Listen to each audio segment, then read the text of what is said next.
श्रीराम.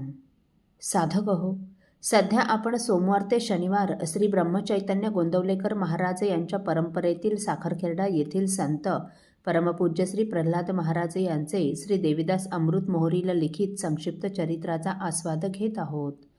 तसेच रविवारी श्री महाराजांच्या काही भक्तांचे अनुभव ऐकणार आहोत. श्री महाराज न्यास करून गायत्रीचे ध्यान व गायत्री मंत्राचा 108 जप करीत.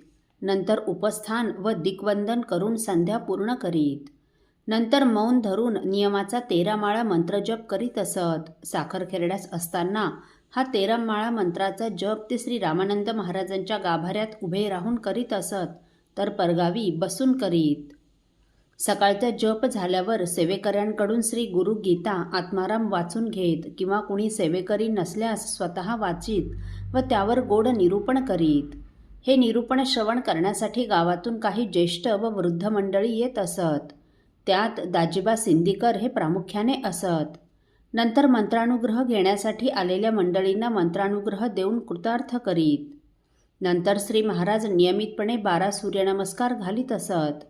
आपल्या वयाच्या 80व्या वर्षापर्यंत त्यांनी हा नियम पाळला होता. म्हणूनच त्यांचं शरीर तेजपुंज व बलदंड दिसत होतं. नंतर श्री सद्गुरू रामरायची षोडशोपचार पूजा करीत. पुरुष सूक्त, स्त्री सूक्त व रुद्राचा रोज अभिषेक असे. प्रत्येक एकादशीला तसेच रामनवमी, कृष्णाष्टमी, गुरुपौर्णिमा आदी पर्वकाळात पंचसूक्त पवमानाचा अभिषेक करीत असत. त्यासाठी शुद्ध स्वरयुक्त पंचसूक्त पवमान म्हणणारा वेदोक्त ब्राह्मण भेटल्यास त्यांना अत्यानंद होई. अन्यथा ते स्वतः पंचसूक्त पवमान म्हणून अभिषेक करीत. अभिषेक झाल्यावर श्री सद्गुरू रामरायाला वस्त्रालंकार घालताना श्री राम हृदय व श्री विष्णू सहस्त्रनाम म्हणण्याचा त्यांचा परिपाठ होता. नंतर श्री सद्गुरू रामरायाला तुळशी फुलांचे हार घालून मस्तकावर तुळशी मंजिरी वाहत असत. नंतर नैवेद्य आरती होत असे. भक्तांना तीर्थप्रसाद देऊन आपणही ते ग्रहण करीत. तीर्थ घेतल्याशिवाय श्री महाराज पाणीसुद्धा कधीच प्राशन करीत नव्हते. अमावस्या, पौर्णिमा, द्वादशी, रविवार व बुधवार या दिवशी श्री महाराज तुळशीपत्र तोडू देत नसत व इतर दिवशीही तुळशीपत्र मंजिरी तोडताना तुळशीला नमस्कार करून माते, पूजेसाठी पत्र मंजिरी दे अशी प्रार्थना करून तोडण्यास सांगत. श्री महाराज ब्रह्मयज्ञ करीत असत. तीर्थक्षेत्राच्या ठिकाणी समुद्र तीरावर किंवा महानदीच्या तीरावर ते कटाक्षपूर्वक ब्रह्मयज्ञ करीत असत. 12च्या सुमारास श्री सद्गुरू रामरायाला नैवेद्य अर्पण करून ते त्यांना प्रेमपूर्वक ग्रास भरवीत असत. आई आपल्या बाळाला ज्याप्रमाणे प्रेमाने जेवू घालते तितक्याच प्रेमाने ते श्री महाराजांना श्री रामरायाला जेवू घालीत. एका मनुष्याला पोटभर होईल एवढा भरपूर नैवेद्य ते वाढावयास सांगत असत. तो नैवेद्य असा असे: 3 पोळ्या, भाजी, वरण, 2 मुदी भात, एकावर वरण तूप तर दुसऱ्या मुदीवर छान दही. गोड पदार्थ जसा आपणाला लागतो तसाच नैवेद्यावर भरपूर वाढण्यास सांगत. चटणी, कोशिंबीर व नैवेद्यावर मीठही वाढावयास सांगत. भाजी, वरण वा चटणी, कोशिंबिरीत मीठ टाकण्याचे विसरल्यास आपण जसे मीठ कालवून खातो तसे रामरायही खातील हा भाव असावा म्हणून सांगत. शबरीप्रमाणे प्रेमभावाने श्री सद्गुरू रामरायास जेवू घालावे असे महाराज सांगत असत. नंतर आरती करून बलिहरणासह वैश्वदेव करीत. नंतर मंडळी जेवणासाठी पानावर बसत. श्री महाराज सर्व वाढून होईपर्यंत अत्यंत गोड स्वरात रोज त्रिसुपर्ण म्हणत असत. नंतर वदनी कवळ घेता म्हणून व श्री रामराय महाराजांचा जय जयकार होऊन मंडळी जेवणास बसत. पहिला भात संपविण्यापूर्वीच श्री महाराज जनी भोजनी नाम वाचे वदावे हा श्लोक अत्यंत गोड आवाजात म्हणत असत. इतर मंडळीही सारखे श्लोक म्हणून जय जयकार करीत.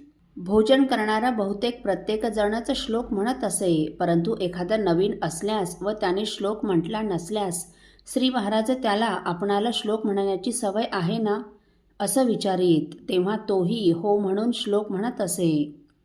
केलेल्या स्वयंपाकातून अनावधानाने एखादा पदार्थ नैवेद्यावर वाढण्याचा विसरला तर श्री महाराज तो पदार्थ ग्रहण करीत नसत.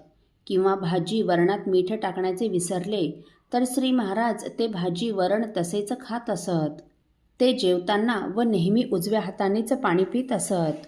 कुठलाही पदार्थ वा पेय ते डाव्या हाताने कधीच घेत नसत. श्री महाराजांचे जेवण हे नेहमी बिना तिखटाचे असे. सदा सर्वदा अखंड रामनामस्मरण हाच त्यांचा खरा म्हणजे मुख्य आहार होता. त्यामुळे त्यांच्या पंक्तीत भगवन नामस्मरणाशिवाय इतर बोलणे होतच नसे. भोजन समाप्त झाल्यावर उपासनेला दृढ चालवावे आणि सदा सर्वदा योग तुझा घडावा हे 2 श्लोक म्हणत असत. भोजनानंतर श्री महाराज कधीही पान सुपारी वा लवंग खात नसत. परंतु साखरखेरड्यास असताना अतिथींना भोजन झाल्यावर सुपारीची भुकटी मागवून त्यांना देत असत. एकादशीला फराळाचे पदार्थ ते अत्यंत अल्प प्रमाणात सेवन करीत. त्या दिवशी अभिषेक झाल्यावर श्री रामराय व श्री रामानंद महाराजांना भाळावर बुक्का लावित असत. एकादशीला रात्री शेजारती नसे, त्यामुळे द्वादशीला भोपाळ्या व काकड आरती करीत नसत. एकादशीच्या रात्री म्हणजे द्वादशीच्या सकाळी 2 वाजता उठून ते नित्यनेम करून घेत व नंतर द्वादशीचे अभंग म्हणत असत. श्री सद्गुरू रामरायला अभिषेक करून सूर्योदयाला नैवेद्य व आरती होत असे. श्री सद्गुरू रामानंद महाराजांनी सांगितलेले त्यांचे साधन द्वादशीचे व्रत श्री महाराजांनी अगदी शेवटपर्यंत पाळले. मंदिरात अद्यापही हे व्रत चालू आहे.